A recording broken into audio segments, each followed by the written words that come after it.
I guess we can get started with the lesson for today. The attendance sheet is going around, by the way. Just make sure that you find your name and mark your initials for today's date.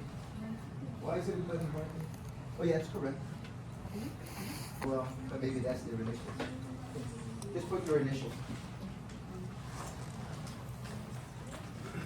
Okay, today's March 22nd. All right, guys, just a few reminders, announcements before we continue. Let me see here for my calendar. Okay, so we're going to continue today with the cell, and next week continue with the cell as well. So we still have a couple more things, or a couple more topics to cover before we are ready for our second lecture quiz. The second lecture quiz is scheduled for April 1st, Monday, April 1st, and that will be quiz number 2. Okay?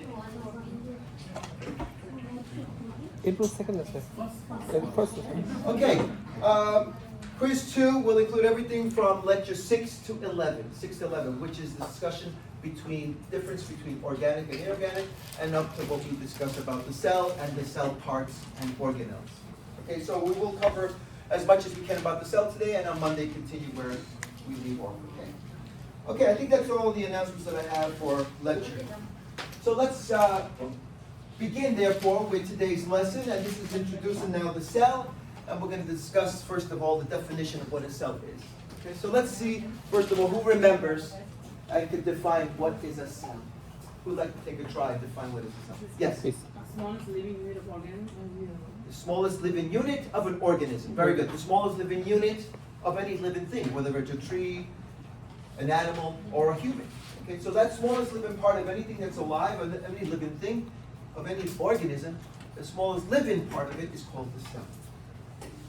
Okay, so be able to define and understand what is a cell. Now, let's go over the parts of the cell. Okay?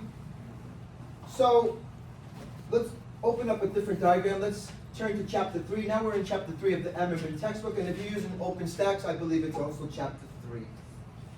Okay, so here we see with the cell that we have several important parts. One important part of the cell is the outer boundary that protects and that surrounds the cell. That outer boundary that you see here is called the plasma membrane or the cell membrane. Plasma membrane or the cell membrane.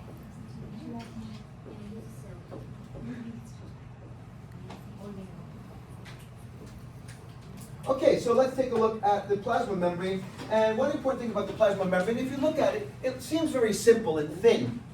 It seems like a very simple structure, right?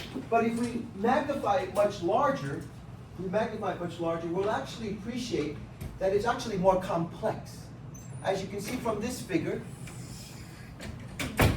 a small part of the plasma membrane, magnified hundreds of times bigger, gives you the actual structure of the plasma membrane. And if you see there with that figure, you can see that it consists, first of all, it consists of one main part, which are these things that look like little knobs with tails.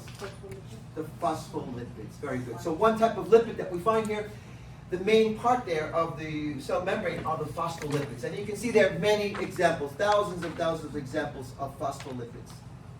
Now, besides just having phospholipids, it actually has 2 layers of phospholipids. So it's a biphospholipid layer. Biphospholipid layer.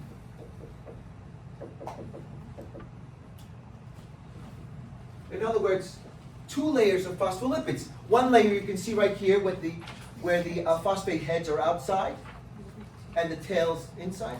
And the other with the phosphate heads inside and the tails in between. So there, the phospholipids would consist of 2 layers of phospholipids. Biphospholipid layer. Now, if we go back to this figure, here's the structure of a phospholipid. We learned that already for the first quiz. But as you can see, we have 2 layers of phospholipids, okay? Where the lipid tails are sandwiched in the middle, in between. So going back to this figure, that helps you appreciate that purpose, okay? Now, what else do we find in the plasma membrane? If you look closely, you can also see that there are many proteins of all different sizes within the plasma membrane. So here I'm going to add and protein. Okay? There's also, as you can see here, in yellow, dark yellow, cholesterol, good. And there's even different complex types of sugars. Whenever you see the word glyco, it means some type of sugar. So for instance, glycoproteins, glycolipids, etc. But there is different types of sugars as well. But cholesterol, probably the other main thing that we see here. So yes, its basic structure is 2 layers of phospholipids, but also lots of proteins and cholesterol and other things as well.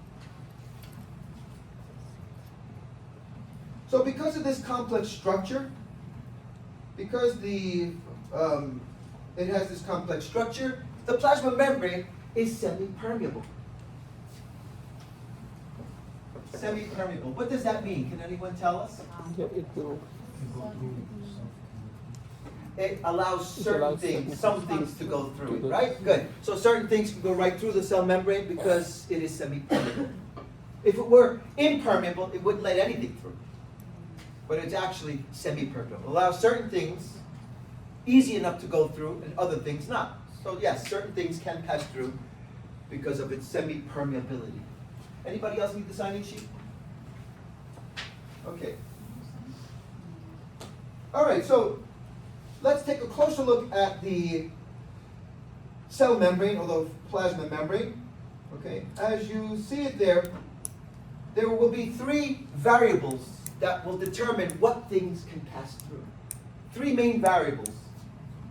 3 variables that determine what things can pass through.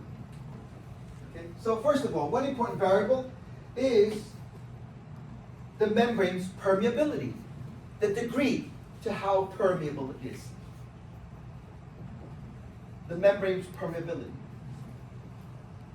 Well, I thought we said it was semi-permeable. Yes, all the cell membranes are semi-permeable, but some are more permeable than others. Like for instance, the cells in part of the kidneys there, that you'll learn about in SCB 204, called the glomerulus. Don't worry about that for now. But we have some cells there that will be a lot more permeable to allow things to filter through more easily. Where other membranes are not as permeable. For instance, the cell membranes of your epithelial cells in your skin are not as permeable. Or else anything that fell on your skin would diffuse very easily into deeper into your body. But yes, it depends on the permeability. The permeability. So the level of permeability. Some being more permeable than others. Another important variable that also determines how easily or what things can pass through is the type of substance that will pass through. The type of substance.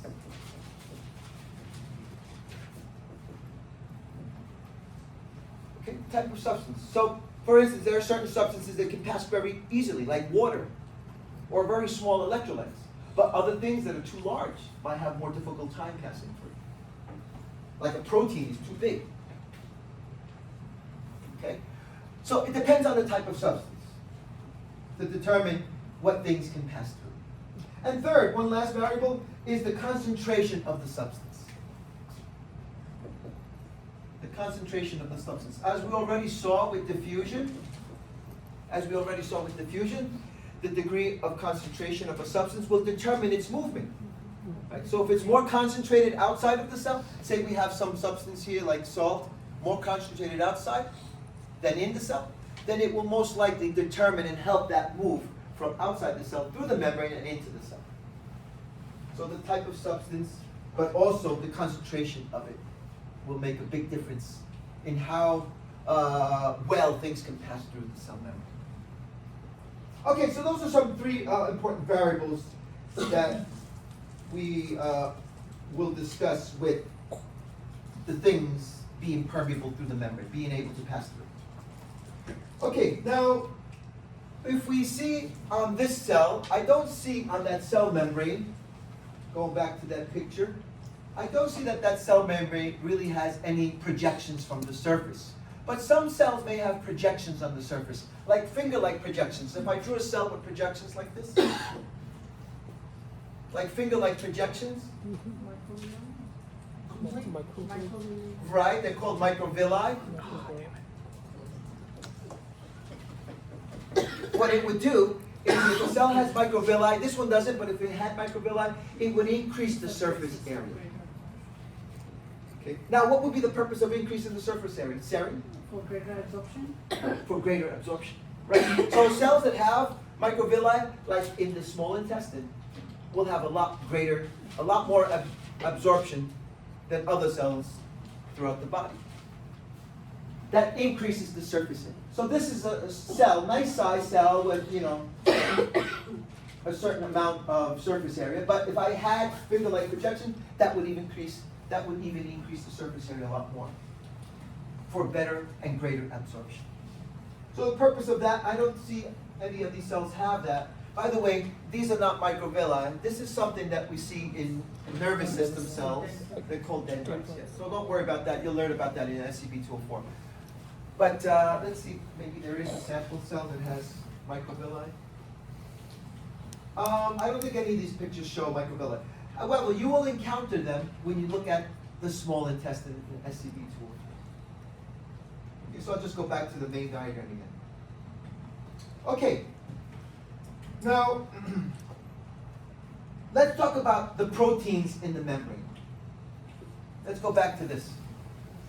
The proteins. Okay? As you can see, we can categorize or we can classify the proteins based on where they're located in the membrane. And when the proteins, like you see, these are either on one side or the other side, they would be called peripheral proteins. So proteins that are one side or the other side of the membrane are called peripheral proteins. Here's an example of a larger peripheral protein. Or this one right there. Or these two that are pointed out. So peripheral proteins are found just on one side of the cell. One side of the cell membrane. Okay? Whereas all the rest, all the other proteins that you see here, the larger ones, like this, are called transmembrane proteins. Transmembrane proteins, these actually are found through the whole width, through the whole thickness of the cell membrane. Here's another example, and this one, and that one, and so on. Okay, those are called transmembrane proteins. So depending on how they are located within the cell membrane, they would either be peripheral or transmembrane protein. Now, some of you have seen integral, the word integral. The integral and transmembrane proteins are the same thing. Integral and transmembrane are the same thing. Okay?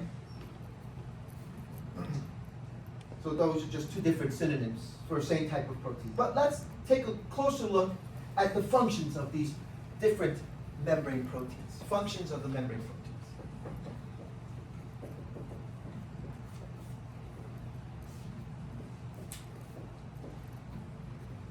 Okay? So, as you could probably guess from looking at that picture, some of these proteins will serve the role of, like for instance this one, of transporting things. Transporting things into and out of the cell. So yes, one important function is transport. Some of these may also be playing the role of transport. It may take something in and then push it out to the other side. So yes, one important role that many of these proteins have, these membrane proteins, is that they can serve for transporting things either as channels, like this one, or carriers, perhaps like this one. Channels or carriers. As channels or carriers.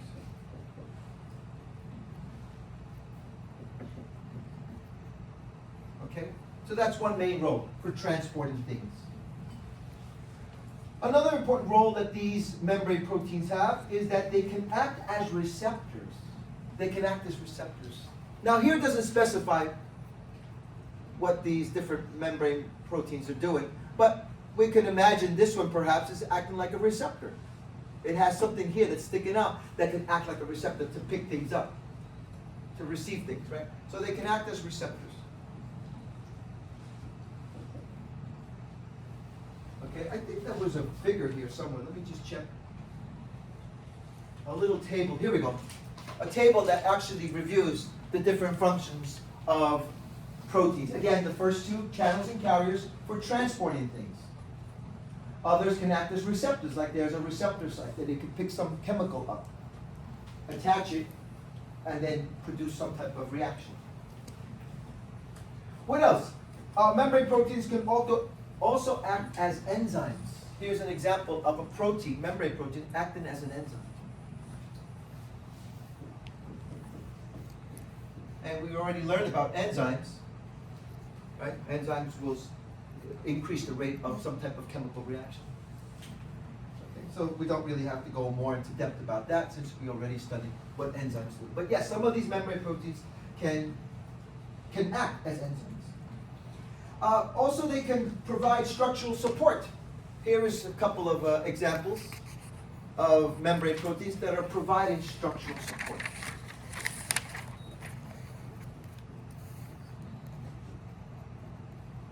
Support, okay? For instance, this one might be providing support by having some other things there, attaching it to some other tissue or other cells. So provided this way some type of support. Such as anchoring the cell to something. So in that way, it provides support. And lastly, these membrane proteins can also play an important role in linking adjacent cells together. To link adjacent cells together.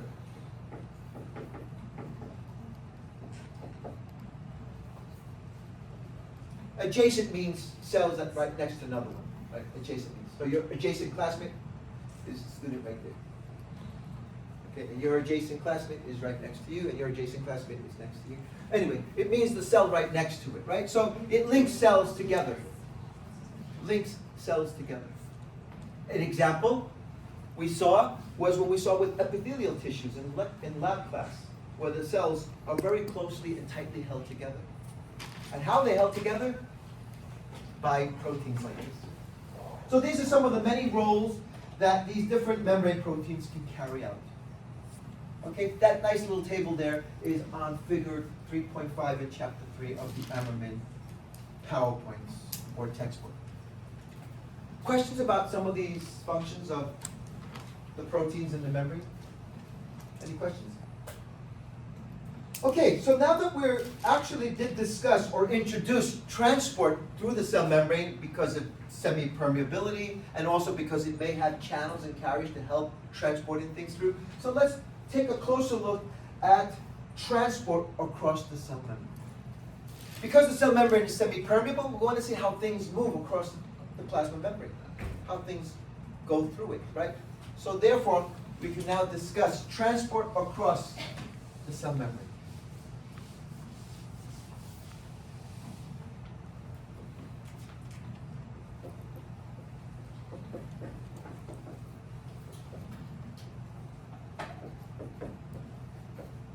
Okay, now all of this seems like it's coming back to you again from what we discussed in lab class. Yes, the same terms that we reviewed in lab class. However, here we may go in a little bit more detail. But those same terms that we saw in lab class, such as diffusion, osmosis, we're going to review that as well now.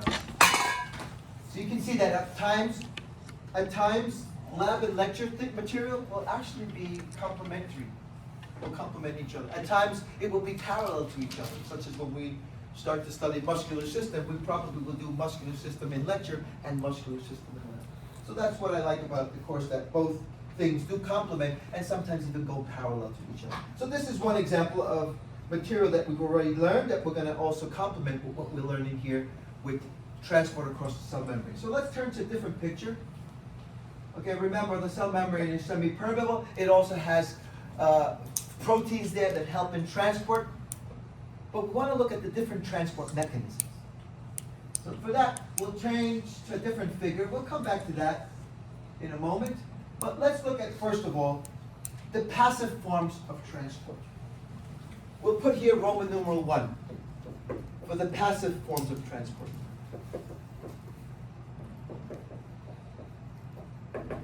Okay, passive forms of transport. What does that mean? Anybody remember? What does it mean when we say passive forms of transport? Yes, Crystal? Hold on, guys. Crystal has an answer. Why? Whether it's water movement or solvent movement. Okay, Christopher? Doesn't require energy. Energy. Doesn't require. Correct. It does not require energy. And probably you were thinking that, and we're going to say that. Okay. But I can't call on everybody at the same time. So, yes, it means that it does not require energy. No energy required. So therefore, what's going to move, the things that are going to move through the cell membrane will be concentration of this, concentration of that, etc. So, other forces are going to move things through the cell membrane. So in passive forms, no energy required.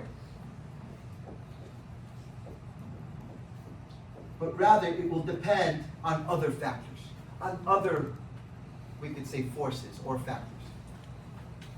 Okay, so let's look at one important type of passive form of transport across the cell membrane, and that is one that you see here with the first couple of figures, this one and this one.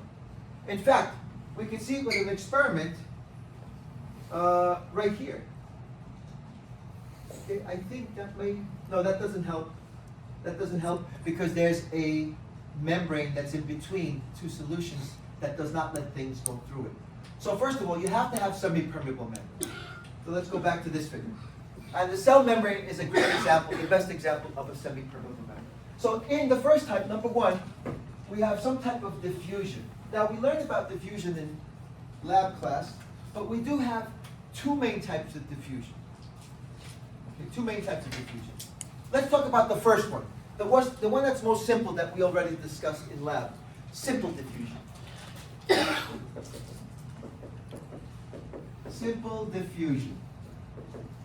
Okay? Now I guess you could all tell me what simple diffusion is, so I'll just say it out quickly. Simple diffusion, right, refers to the movement of solutes through a semi-permeable membrane. Again, movement of solutes. Here you have some orange solutes. You have some purple solutes. You have some green solutes, whatever. Movement of solids from an area of higher concentration to the area that has lesser concentration of solids. Again, movement of solids.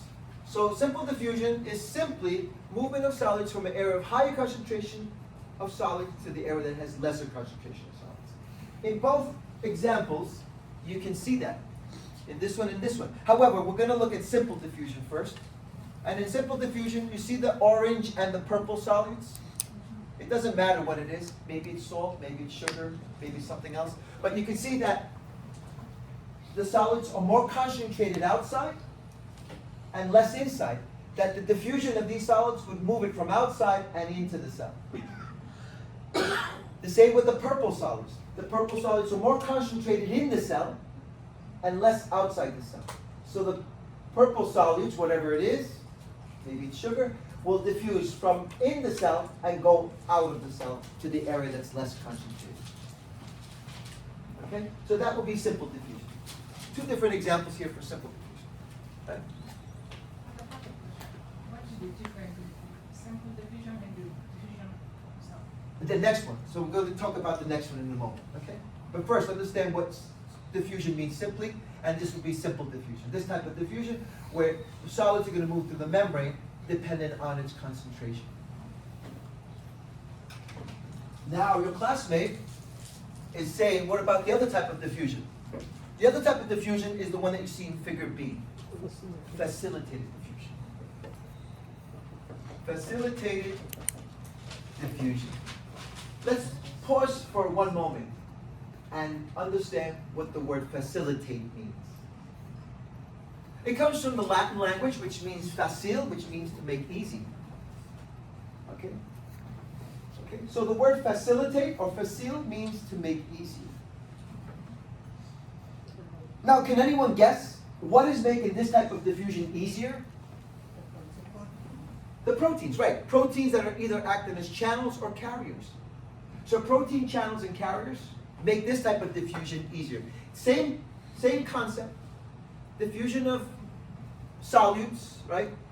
From an area of higher concentration to an area of lesser concentration, such as the green ones, right? Or the orange ones, from an area of higher concentration to an area of lesser concentration. But now, it's made even easier. Easier because of the existence of protein channels and carriers that make this diffusion even much more easier. Okay, so it's assisted, you could say, assisted or made easier by proteins. Very good. The word facile means to make easy. Made easier to assist by proteins in the membrane. Proteins that are active, as you can see right here, like channels. So it gets like a better absorption? Like, A better, it still moves as diffusion? better transport. Much more effective and efficient transport when it has these channels and carriers. So yes, there's going to be a lot of diffusion through the cell membrane like this. Okay, but if you have carriers, you have channels, it'll make it even more easier. Okay, so yes, these are two different types of diffusion. Okay, simple versus facilitated. In facilitated, you're going to have these proteins to make that process much more effective. Okay, questions about facilitated diffusion? Here's another example of facilitated diffusion. These are channels, and these are acting more like carriers. They will pick something up and push it out to the other side. But same concept. In diffusion, whichever type of diffusion you discuss, it will always be moving solids from the area that's higher concentrated to the area that's lesser concentrated. Okay, so that is going to be determined by the concentration of the solids to allow the movement of solids. But what about the movement of water? What is that process called? Osmosis. Osmosis. Osmosis now is more specific to the movement of water. Let's see if I have a picture. And here you have a diagram for osmosis. As you can see, we have some green solids there. I think the green solids are representing glucose. Okay? And the water is the rest of it, right? The blue molecules that you see there, that's water molecules, water. So here you can see that water is going to also move water also will move through the semi-permeable membrane, right? There you have the water molecules in blue. As you can see, they're moving from this container into the other container. If you look closely, how is it moving? It's moving based on the concentration of the solids as well. So the concentration of solids will also determine osmosis. That it allows the water, in osmosis, the water moves from the area of lesser solute concentration to the area that has higher solute concentration. Again, if you look at both containers A and B, B has lesser solutes, so therefore it's going to mean that it has more water. And A has more solutes, therefore it would have lesser water. So the water is moving from B to A. The water is moving from where there is less solutes to where there is more solids. That's called osmosis. Now, you can also describe it as saying movement of water, where there's greater amount of water to the area that has lesser amount of water. And that would be true as well. But based on the concentration of solids, if we described it that way, you would say the movement of water through a semi-permeable membrane from the area that has lesser solid concentration to the area that has greater solid concentration. And it almost seems like this solution is trying to help the other solution dilute itself. Dilute it because it's already too concentrated, too saturated with solids. So in the end, water moves, as you can see, that the water level is going to rise. And we did an experiment in class like that. See how the water level has risen on both. That now both solutions seem to be almost equal. Isolate. Okay, so that's osmosis. Osmosis is more specifically the movement of water from the area of low solute concentration to the area that has higher solute concentration. And that diagram is helpful in understanding that. Okay, any questions about osmosis? Okay, so we do have one last type of passive form of transport. And that is not shown. I don't think there's any diagram for that. No, this is the ones that require energy. But anyway, the one last type of passive form of transport would be what? Filtration. Filtration. Very good. Filtration. Now in filtration, the first few depend on concentration of solids. But in filtration, it doesn't depend on concentration of solids. Rather, it depends on the hydrostatic force, the hydrostatic pressure. That will determine the effective movement of water and solutes through a membrane, through a semi-permeable membrane. So let's go back to filtration again. Filtration would therefore be the movement of water and its solutes. Not just one or the other, but both things. The movement of water and solutes through the semi-permeable membrane by its hydrostatic pressure. So hydrostatic pressure plays the important role here. Hydrostatic pressure plays the important role of moving the water and the solids through the semi-permeable membrane. Now, let me just stop for a second there, a few seconds, and explain what's hydrostatic pressure. What is hydrostatic pressure? It's the pressure produced by what? Water. The water itself. Right?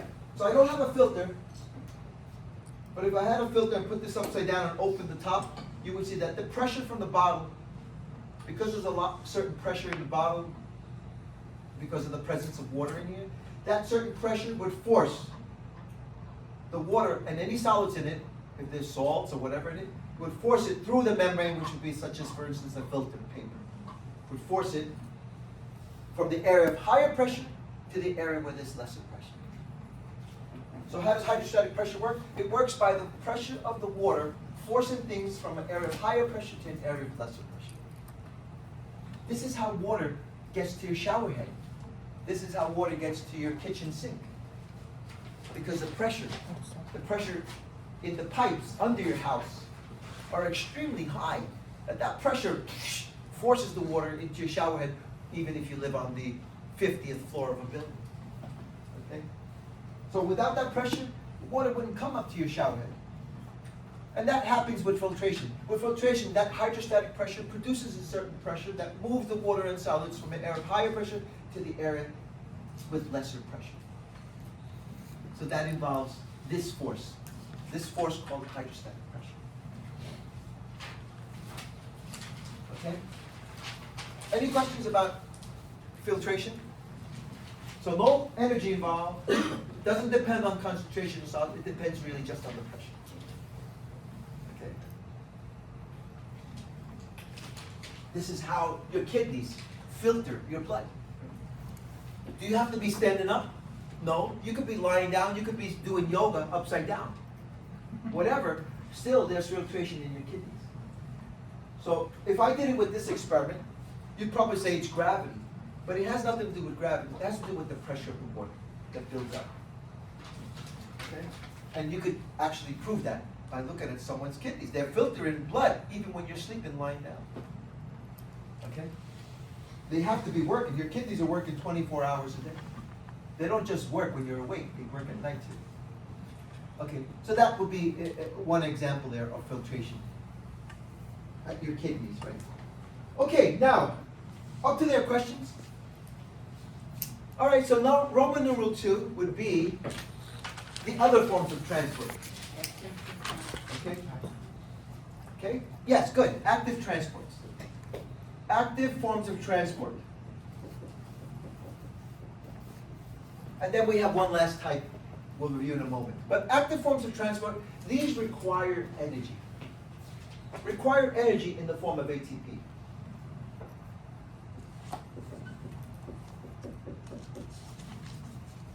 Okay, so they require ATP.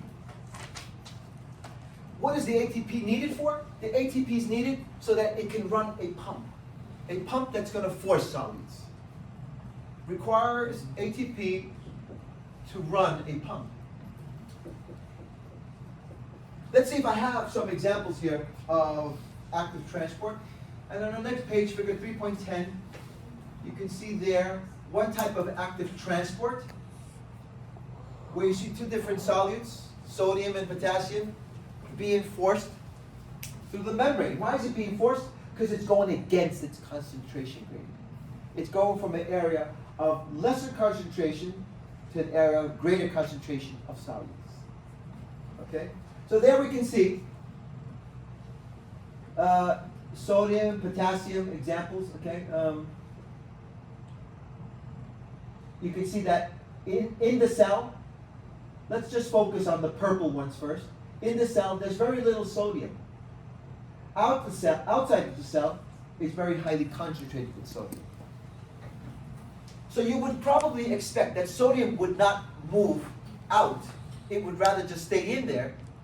But no, there's going to be a pump that's run by energy that's going to force the sodium, the few sodium that we have, the little sodium that we have in the cell, it's going to force it outside to where there's already highly concentrated with sodium. That is because it's using up energy and a pump to do that, to force it that way. So, in active forms of transport, it requires energy and a pump to force solutes. To force solutes from an area of lesser solute concentration to the area that has greater solute concentration. Like trying to shove things in a small closet already, it's already filled. If you have kids, or if you have lots of clothing at home, sometimes it's outside, your closet is full, you try to shove it into the closet, right? Might be difficult, but you need energy to do that. To force it into the closet, right? To force maybe a few socks that you have in your on your floor or on your bed, to force them into your drawers, which is already packed. That happens with me. My drawer, one of the drawers where I keep my socks, is already packed with socks, and sometimes there's one on the floor. I have to try to force it in with my energy and shove it in there. So, active forms of transport require energy to run a pump that's going to force solutes from an area of lesser concentration, like right here, the purple solutes, to the area that has greater concentration of solutes. The same thing with potassium. Look, let's take a look at potassium now, the blue ones. There's lesser potassium outside of the cell, so you would expect that it would probably not go into the cell, but it can go into the cell. It can. You can see some potassium there. Some potassium going to be forced into the cell, where it's already more concentrated with potassium. Okay? So that would be some type of active transport. Now, there are two types of active transport. This first one that you see here is one that's called primary active transport. Primary active transport. In primary active transport, this is a great example. This is one of the best known examples. It's called the sodium-potassium pump. Sodium-potassium pump. You can simplify it as Na/K pump. Na for sodium, K for potassium. The Na/K pump, right? Sodium-potassium pump. The sodium-potassium pump is going to pump these two different solutes, each of them against their concentration gauge, right? From where it's lower to where it's greater. So yes, the sodium moves from here to outside. The potassium moves from outside into the cell. Okay, there you can see potassium coming into the cell. So both of them moving. However, in the primary active transport, each of them are moving in opposite directions. One coming in one direction, the other going in the opposite direction. Sodium is coming out, while potassium is coming in. So when you have two different solids moving in the opposite directions, that's a primary active transport. Sodium, potassium pump. I'm going to put sodium, potassium is the best known example that we have of this type of primary active transport. Two different solids moving, one going in, one going out in opposite directions. Here's my illustration for you. When you go into the subway system, you go through something that's called the turnstile. Sometimes in the turnstile, someone comes in, but you can also use that to come out. Moving two persons moving in opposite directions. One going in, one coming out. Okay? That's like the primary active transport. Okay, but now we have a secondary type of active transport. A secondary type, which is also called co-transport. It's also called co-transport. In fact, I like the word co-transport better. But still, it's called secondary, or also known as co-transport. Here is the example of secondary active transport. Okay? Where we're going to see two different solutes move together in the same direction. in this case, into the cell. Okay? You're going to have here sodiums come into the cell and glucose come into the cell together. And that's why it's called co-transfer. One is going to help the other also come in. Two solutes, such as sodium and glucose, going together in the same direction. Or go out together. But they move in the same direction together. So I think the last part of the diagram here is helpful to see how the two solids, sodium and glucose, are actually going to move into the cell together in the same direction. Yes? You said one helps the other? Pretty much like helps. Yes. This is very well known where sodium is going to help glucose move in. Sodium is going to help amino acids move in. It's like holding hands together. Let's go together. They help each other go in the same direction. So yes, in secondary active transport, same idea. Some pump run by energy, force in solutes, but in the same direction together. Now here's my illustration going back to the subway system again. You have the turnstiles, right? And often you'll see, once in a while you'll see two people go through the turnstile together. You don't want to do that because if you get caught, you get a $150 fine. Plus, you'll be detained for quite a while there. Okay? Anyway, but you see sometimes two people go in together through the turnstile, right? Especially thin people, they squeeze through together. Okay? Okay, you get the idea. So it's kind of like that. Now two persons move in together. Two solids go in together in a somewhat same direction into the cell in this case, or it can be both of them going out of the cell, whatever, but that will be co-transfer. That's why it's called co-transfer. Yes? So, in that, because it's not saying ATP on the second diagram, but do you still use ATP in the second diagram? Yes. So what happens is ATP is used up to create some type of concentration. That ATP is used to create a concentration. Once the concentration is created, then they will move it together to the pump that already used up is using the energy. Oh, Yeah, the energy is already being used up by the pump. thank you. So that's the difference, like what the primary active transport is Yes, just so one primary- coming in, one going out And in the other one, two come in together or Together. two go out to together. the same direction.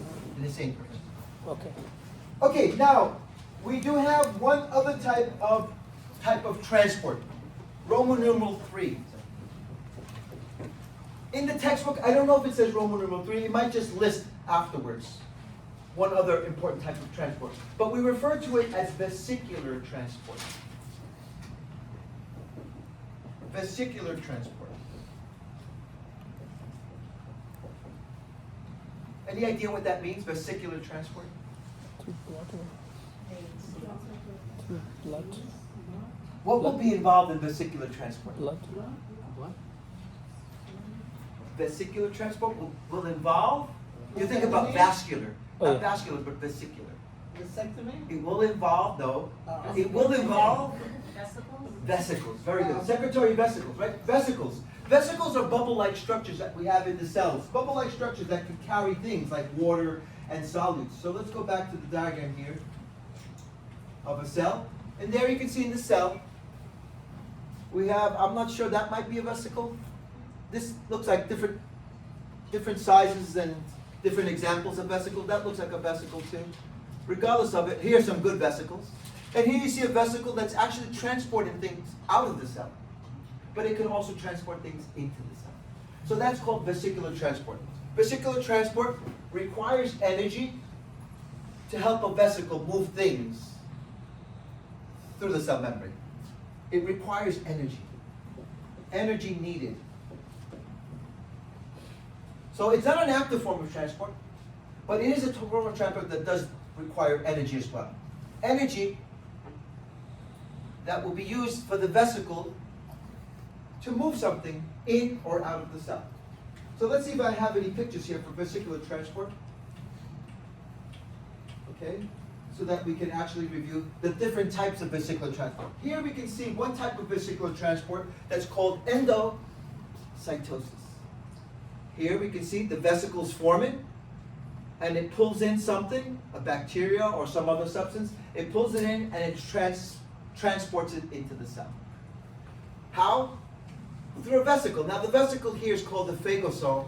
It doesn't matter, we have different names for vesicles, but regardless of it, that's some type of vesicular transport called endocytosis.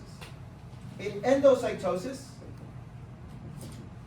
a vesicle brings things into the cell.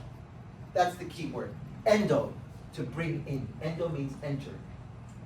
To bring things in, like for instance, this bringing that thing into the cell by forming a vesicle. Okay, so endocytosis.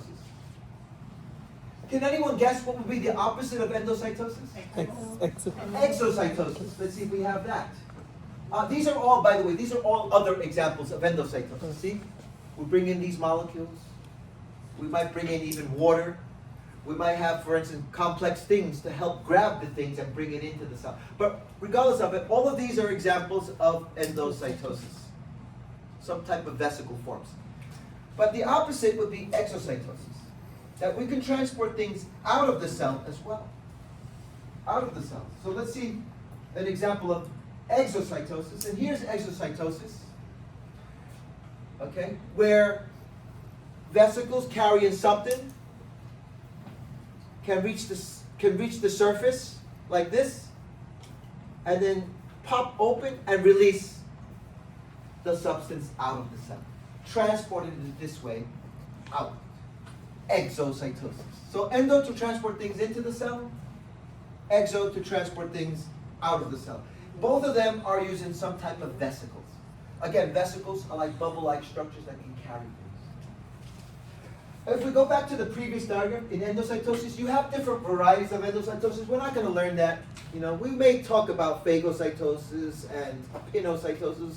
These are different varieties of endocytosis. But just in general, understand what endo means compared to exocytosis on the next diagram. Okay?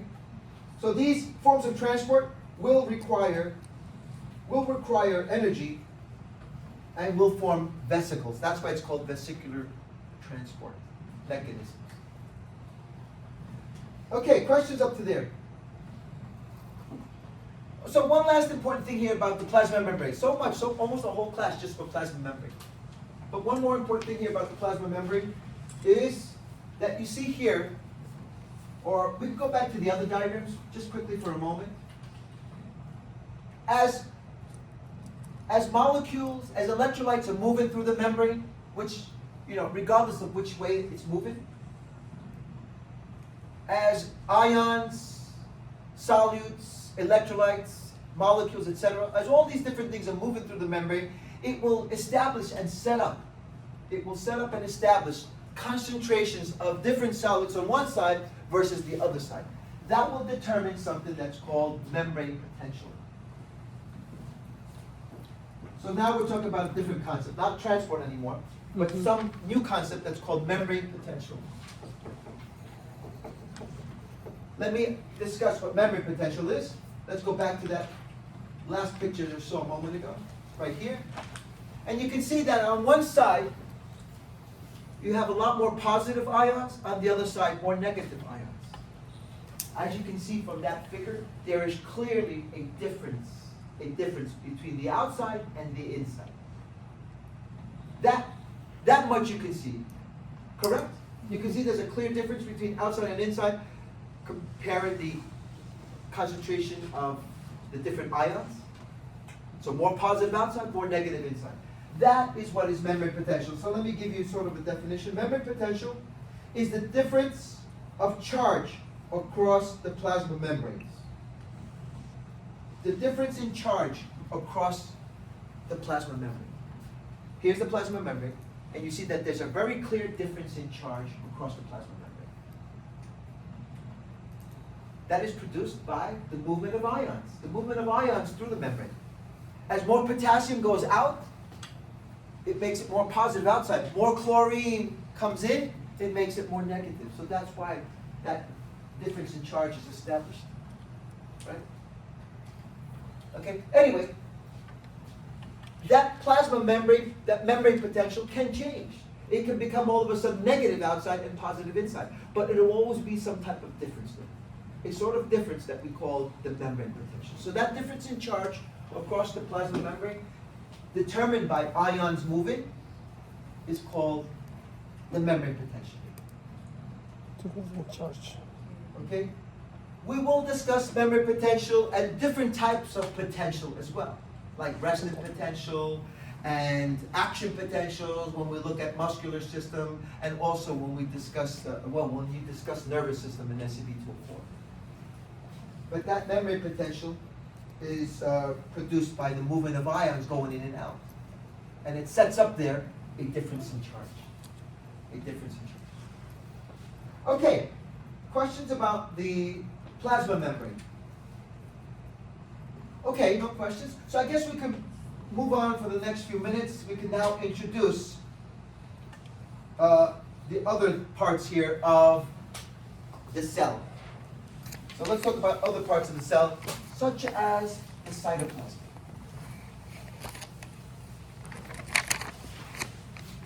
Let's go back to my figure of the cell again. Oops. Okay, so here's the figure of the cell again. And we talked about the plasma membrane. Okay? So now let's talk about all that stuff of material in the cell. All that material in the cell. It's called the cytoplasm. So Roman numeral 2, cytoplasm. Now the cytoplasm, I don't know, did I number 1, the plasma membrane? Yeah, 4. 4. The plasma membrane was 4? Oh, yeah, 3. That should be 4. I don't know. Anyway, that's why I don't like using numbers. I forget which number we're up to. But we could just put cytoplasm as a second main part there of the cell. Okay, and underline it if you like.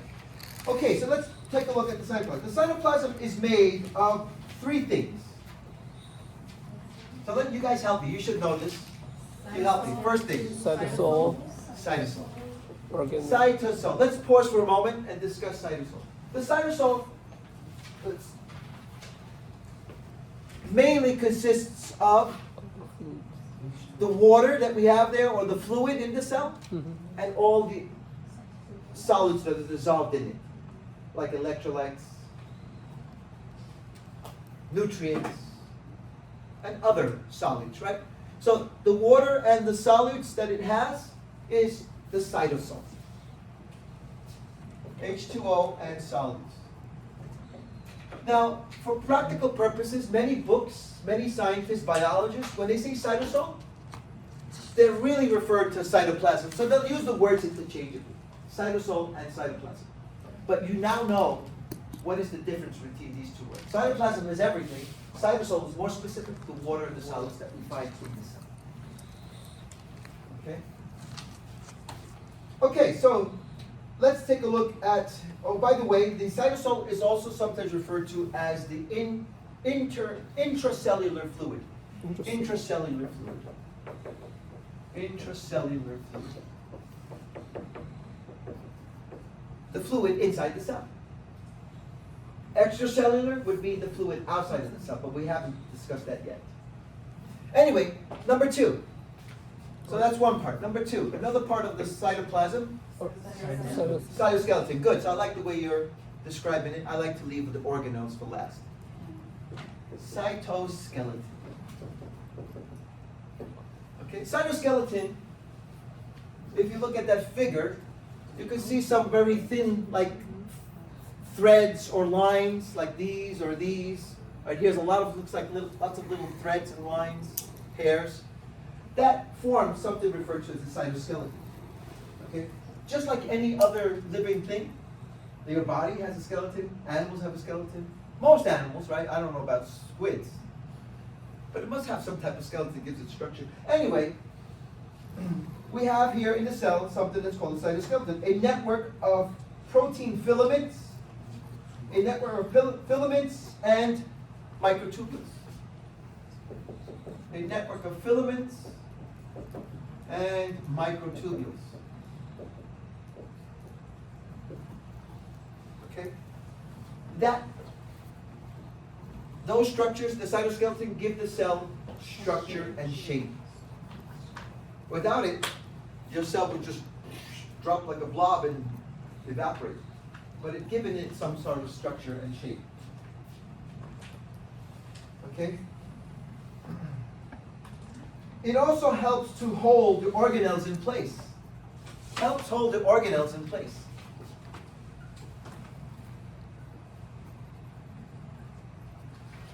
Also, some of these components, like some of the filaments, the small filaments called microfilaments, or other filaments can play an important role that the cell may have, like such as contraction. Allow for transport, movement, and cell division. Transport, movement, and cell division. So yes, some of these structures that we find in the cytoskeleton can also be used for other things, for transporting things. For movement, like the flagella of a sperm is made of microtubules that allows it to move, swim. Or cilia.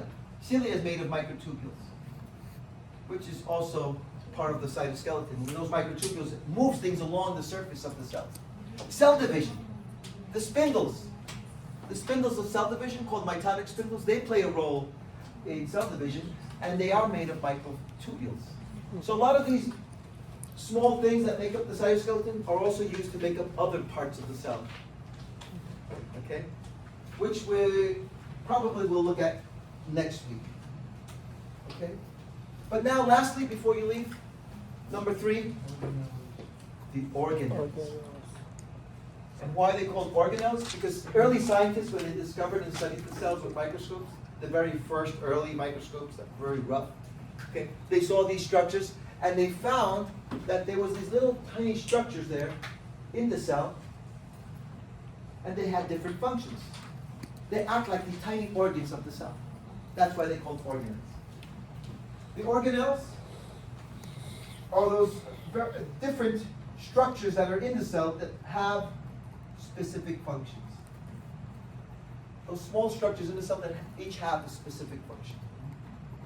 One organelle that we'll see next week, we're going to stop now, but one organelle is the largest organelle of the cell, the one that you see here in the center, called the nucleus. And in some books, actually, when they study the parts of a cell, they will often study first plasma membrane, then cytoplasm, and then the nucleus. But the nucleus in reality is part of the cytoplasm, and it is the largest organelle. So we'll pick up from there next week with the nucleus. Any questions? Any questions? Next week we'll cover the organelles, and that would wrap up the material for your second quiz. The second quiz, by the way, is scheduled April 1st.